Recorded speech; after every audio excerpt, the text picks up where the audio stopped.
राज्यसभा सांसद एवं यूपी के पूर्व उप मुख्यमंत्री डॉक्टर दिनेश शर्मा ने कहा कि कांग्रेस ने जिन्नाई सोच के तहत वंदे मातरम गीत को हिंदू और मुसलमान में बांटने का काम किया था। उसने ऐसा वोट की राजनीति के चलते किया था। संसद में वंदे मातरम पर चर्चा में भाग लेते हुए उन्होंने कहा कि विपक्ष ने जन गण मन और वंदे मातरम के बीच में भी विभेद पैदा करने का प्रयास किया। विभाजन अंग्रेजों की संपत्ति थी। कांग्रेस कार्य समिति ने वंदे मातरम गीत के 4 अंतरों को जानबूझकर हटाकर देश के साथ गंभीर विश्वासघात किया। राजनीतिक तुष्टीकरण के लिए भारत माता की वंदना करने वाले अंतरों को हटाया गया था। देश के सांस्कृतिक सत्य को राजनीतिक लाभ के लिए गिरवी रख दिया गया। यह जिन्नाई सोच के प्रति समर्पण था, जिसके चलते देश की सांस्कृतिक जड़ भी राजनीतिक सौदेबाजी का विषय बन गई। माननीय श्री दिनेश शर्मा,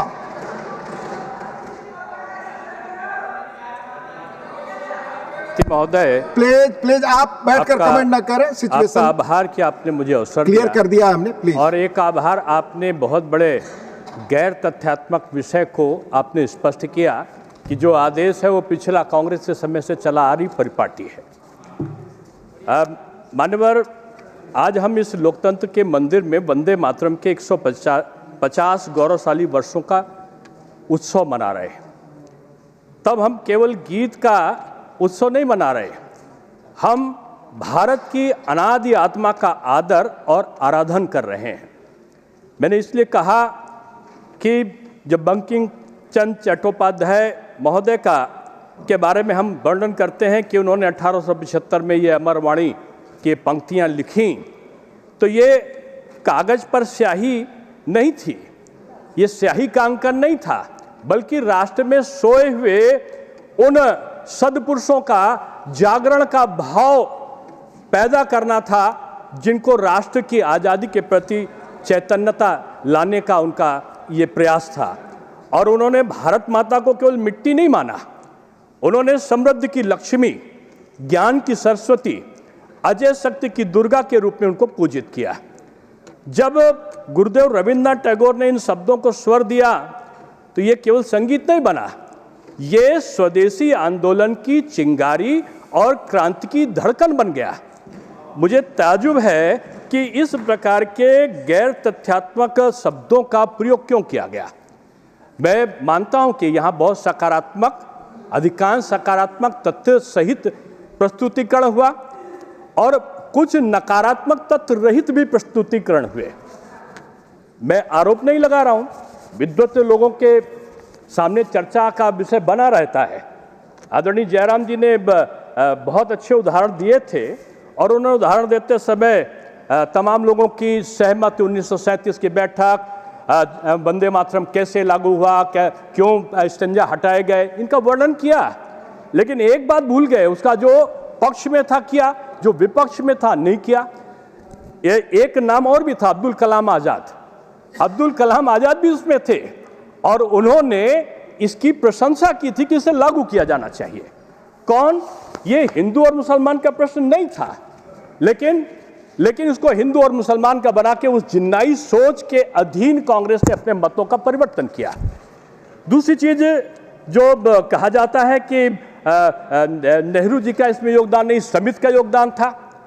माने विद्वज्जनों के संज्ञान में मैं ये लाना चाहूंगा कि एक पत्र 1937 में जवाहरलाल नेहरू जी ने अपने परम मित्र, जिनसे वो परामर्श करा करते थे, 1937 में उर्दू के लेखक अली सरदार जाफरी को एक पत्र लिखा। मैं समझता हूँ वो भी किसी किताब में हमारे सद्पुरुषों को, विद्वत पुरुषों को मिला होगा। और उस अली सरदार जाफरी को लिखे पत्र में उन्होंने इसे देवी, यानी नेहरू जी ने देवी माँ के प्रति श्रद्धांजलि के रूप में विख्यापित किया और उन्होंने इसे बेतुका बताया।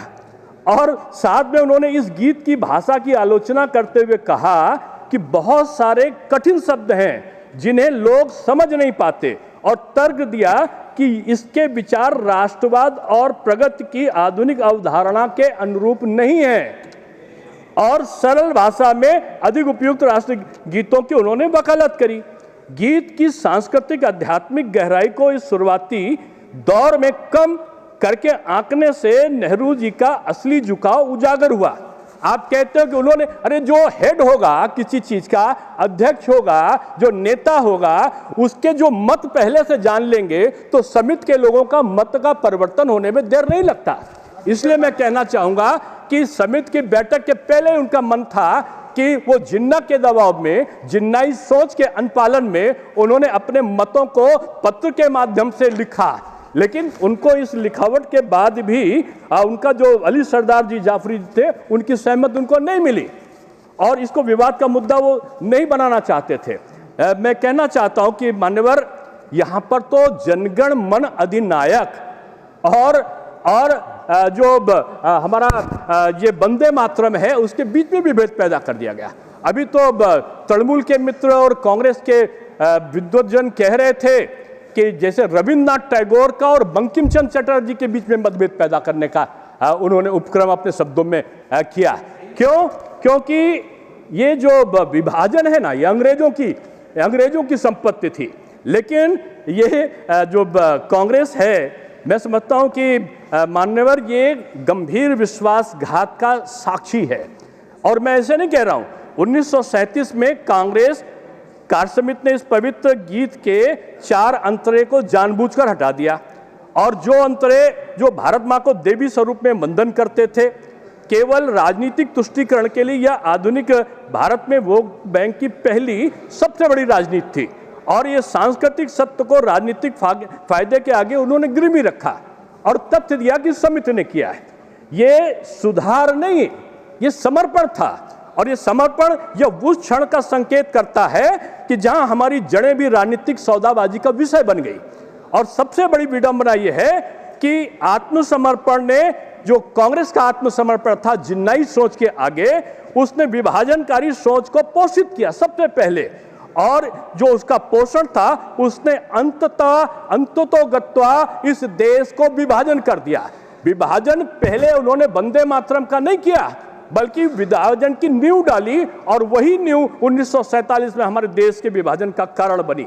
और मैं ये कहना चाहता हूं कि आज जो वंदे मातरम को बांटना ही विभाजन की नींव था, बीज बोना था। माननीय प्रधानमंत्री जी ने कहा, बात सही है कि लाखों लोग मारे गए और उजड़ गए, उन पर 4 अंतरों की चुप्पी आज भी एक त्रासदी की चीख की तरह चिल्ला रही है। यह सत्य कभी विस्मृत नहीं होना चाहिए। मानवर, ये अरुणा आसिफ अली, माता गिनी हजरा, ये 1942 में वंदे मातरम कह के ये भारत छोड़ो आंदोलन की प्रहरी बनकर सामने आई थी, मुस्लिम थी, वंदे मातरम का नारा दे रही थी। आप भूल गए ब्रिगेडियर उस्मान को, आप भूल गए मौलाना आजाद को। मोहम्मद रफी ने तो गाना गाया था, अशफाकुल्लाह हमारे उत्तर प्रदेश के थे, वंदे मातरम कहते वो फांसी पर चढ़ गए और बेगम हजरत महल का गान सारे लोगों ने किया।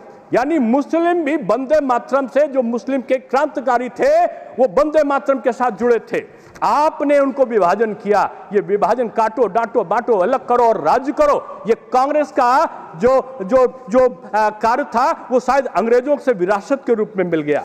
मैं कहना चाहता हूं कि आज समय का बदलाव है और इस समय के बदलाव के साथ आज की एक महती आवश्यकता ये है कि हम माननीय सभापति महोदय, पूर्ण वंदे मातरम के हम पक्षधर हैं। हम एक शक्तिशाली एकीकृत भारत के हिमायती हैं। हम उस किसी भी राजनीति को अस्वीकार करते हैं जो हमारी राष्ट्रीय आत्मा को कमजोर करे। हम एक भारत श्रेष्ठ भारत के निर्माण में संकल्पित हैं, जो सांस्कृतिक रूप से आत्मविश्वासी, आर्थिक रूप में सशक्त और आध्यात्मिक रूप से जागृत हो।